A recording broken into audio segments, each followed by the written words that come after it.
Hello everyone, আজকে ছিল আমার জন্মদিন। বাইরে এদিকে মুষলধারে বৃষ্টি পড়ছে। আমার জন্মদিন আর বাইরে বৃষ্টি পড়বে না, এটা তো কোনোদিন হতেই পারে না। আমি একটু বাড়ি যাচ্ছিলাম, কারণ জন্মদিনের দিন মায়ের সাথে তো একটু দেখা করতেই হতো। মায়ের হাতে রান্না ছাড়া জন্মদিনটা অসম্পূর্ণ। বাড়ি থেকে বেরিয়েছিলাম যখন, তখন এতটা বৃষ্টি পড়ছিল না।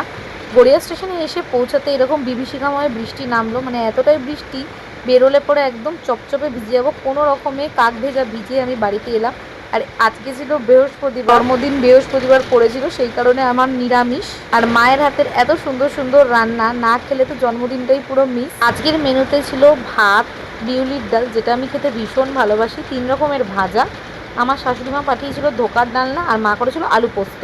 রাতে হয়েছিল ফ্রাইড রাইস, আলুর দম, পায়েস। ভেবেছিলাম বৃষ্টিটা কমে যাবে, কিন্তু কিছুতেই বৃষ্টিটা কমলো না। আলটিমেটলি আমি মাথায় বৃষ্টি নিয়ে আবার শ্বশুরবাড়ি গেলাম।